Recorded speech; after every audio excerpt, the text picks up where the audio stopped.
स्वागत है आप सभी के आपके अपने YouTube चैनल पे। ओके बच्चों, दिवाली कैसी रही कमेंट्स में जरूर बताइएगा। आशा करते हैं अच्छी होगी। ठीक है, लेकिन हम लोग आज पढ़ने वाले हैं relation between molar mass and osmotic pressure. जो हम लोग परासरण दाब का फार्मूला निकाला था ना बच्चों, उसका और मोलर मास के बीच क्या रिलेशन होता है उस फार्मूला को डेराइव करेंगे। ठीक है, आपकी एनसीईआरटी बुक में भी इसके प्रीवियस क्लासेज का लिंक आपके प्लेलिस्ट में लेक्चर्स अवेलेबल है, डिस्क्रिप्शन में भी लिंक है, आप वहां से देख सकते हैं। ओके, रिक्वेस्ट करूंगा यदि आप चैनल पर नए तो प्लीज चैनल को सब्सक्राइब, लाइक और शेयर करिएगा। साथ में घंटी का आइकन जरूर दबा लीजिएगा बच्चों। ठीक है, क्या आप तैयार हैं? साथ में नोटबुक और पेन जरूर रखना है बच्चों। ठीक है, चलिए पढ़ते हैं।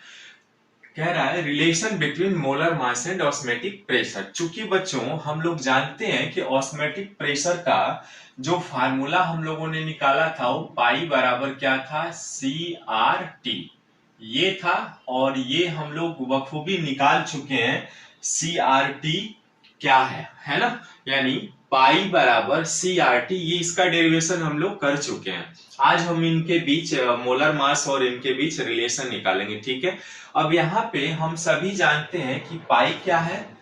पाई जो है, चूंकि बच्चों यहाँ पर जो पाई है, ठीक है, वो क्या है, आपका परासरण दाब है। पाई जो है वो क्या है, परासरण दाब से निरूपित करते थे ना, तो वही है पाई, परासरण दाब है। सी क्या है बच्चों, सी जो है वो कंसंट्रेशन है ना, यानी विलयन की सांद्रता है। ठीक है, जिसे हम मोलरता से प्रदर्शित करते हैं। ठीक है बच्चों, और मोलरता जो है एक कंसंट्रेशन टर्म है। मोलरता बराबर हम जानते हैं सभी क्या होता है, विलेय के मोलों की संख्या बटे आयतन लीटर में होता है ना।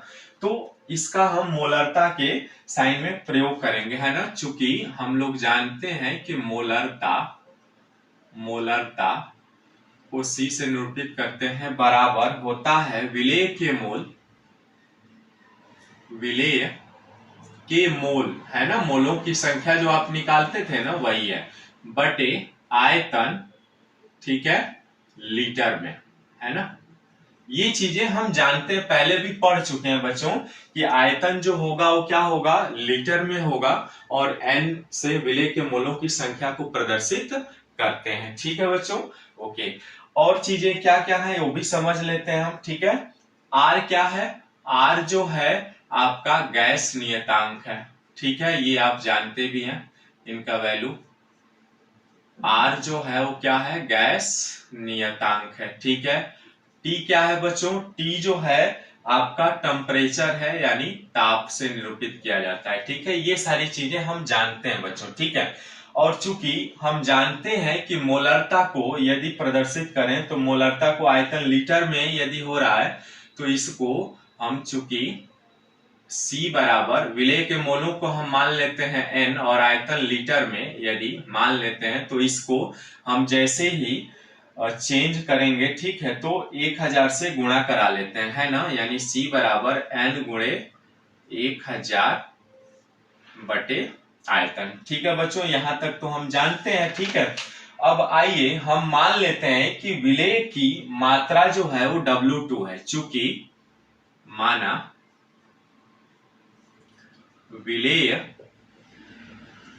विलेय की जो मात्रा है बच्चों, विलेय की मात्रा क्या माना हमने, W2 मान लिया। ठीक है, विलेय की मात्रा, ओके, जो NaCl आप मिलाए थे।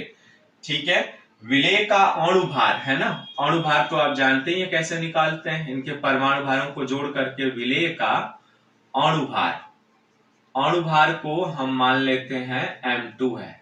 ठीक है, तो आइए इसका डेरिवेशन कर लेते हैं। M2 यदि हो गया तो क्या होगा, चूंकि हम जानते हैं कि पाई बराबर हमारे पास है CRT। ठीक है, तो हम क्या करेंगे, पाई बराबर C बराबर रख सकते हैं ना, C बराबर क्या रख सकते हैं, N/V/RT, क्योंकि C बराबर हम जानते हैं, चूंकि मोलरता बराबर होता है N/V, ये हम सभी जानते भी हैं। ठीक है, पाई बराबर N/V/RT हो गया। ठीक है बच्चों, अब N का भी मान रख लेते हैं ना, तो पाई बराबर मोलों की संख्या बराबर क्या होता है, विलेय के मोलों की संख्या बटे विलेय का अणु भार, है ना।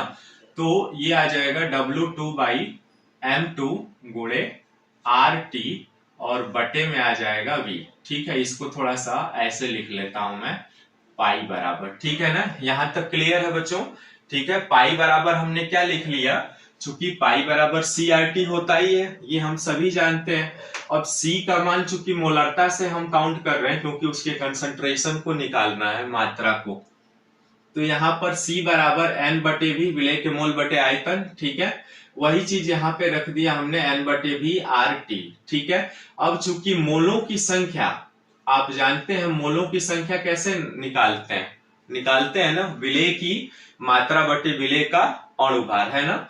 यानी विलेय की मात्रा क्या है, मान लेते हैं W और इसका अणुभार M से, ये इतना तो आप जानते ही हैं पहले से, मोलों की संख्या बराबर विलेय का भार बटे अणुभार होता है। तो चूंकि हमें विलेय का मात्रा जो है हमने W2 माना है और विलेय का अणुभार M2 माना है, तो W2/M2 गुणे RT बटे V। यहां तक क्लियर है? कोई दिक्कत है कमेंट्स में जरूर बताइएगा। क्लियर दिख रहा है ना सब कुछ?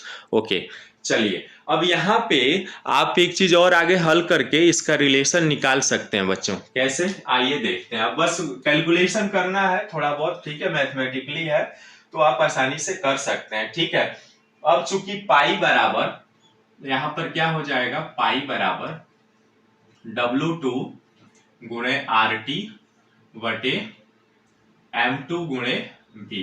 कितना लिख सकते हैं ना, M2 आ जाएगा नीचे तो V गुणे M2 हो जाएगा और ऊपर बच जाएगा W2 गुणे RT।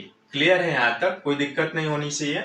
ओके, अब चूंकि हमें यहाँ निकालना क्या है, मोलर मास है ना ऑस्मोटिक प्रेशर में, तो मोलर मास हमारा क्या है, M2 है, तो M2 का व्यंजक हम प्राप्त करते हैं। M2 का व्यंजक कैसे प्राप्त करेंगे, आइए देखते हैं। चूंकि त्रिय गुणा कराएंगे तो क्या होगा, M2 गुणे V गुणे पाई बराबर ये आ जाएगा W2 गुणे R गुणे T। ठीक है, या M2 बराबर आ जाएगा आपका W2 RT बटे क्या आ जाएगा, पाई गुणे V। यही आपका व्यंजक होगा जो अणुभार यानी मोलर मास निकालने में आपको हेल्प करेगा बच्चों। ठीक है, समझ में आया यहाँ तक? ओके, एक बार स्क्रीनशॉट ले लीजिए, फिर से एक बार समझा देता हूँ। ठीक है, लिख लिया आपने, स्क्रीनशॉट ले लीजिए, फिर आगे बढ़ते हैं। ठीक है, ले लिया आपने? ओके, कुछ नहीं करना है, रिलेशन बिटवीन क्या करना है हम लोगों को, मोलर मास और ऑस्मोटिक प्रेशर के बीच रिलेशन निकालना था। ठीक है, उसी जो इसका प्रीवियस क्लासेज हुई है ना, उसी का कंटिन्यू कर रहे हैं हम लोग। तो चूंकि हम जानते हैं कि पाई बराबर CRT होता है, ये हमने पहले भी प्रूफ कर चुके हैं। क्लियर है यहाँ तक? ओके, पाई क्या है, परासरण दाब है, ये आप सभी जानते हैं। और C क्या है, मोलरता है, जो कि कंसंट्रेशन टर्म्स को प्रदर्शित कर रहा है। ठीक है, मोलरता बराबर आप जानते हैं विलेय के मोल बटे आयतन। ठीक है, R जो है वो गैस नियतांक है और T क्या है, टेम्परेचर है। चूंकि हम जानते हैं मोलरता C बराबर N/V लीटर में होता है, या इसको आप और भी कन्वर्ट कर सकते हैं, बल्कि जब न्यूमेरिकल होगा तो वहां पे करेंगे। ठीक है, हमने मान लिया विलेय की मात्रा W2 है और विलेय का अणुभार कितना माना, M2 है। तो चूंकि पाई बराबर CRT से C बराबर हम जानते हैं N/V होता है, N/V यहाँ पे रख दिया। ठीक है, RT रख दिया।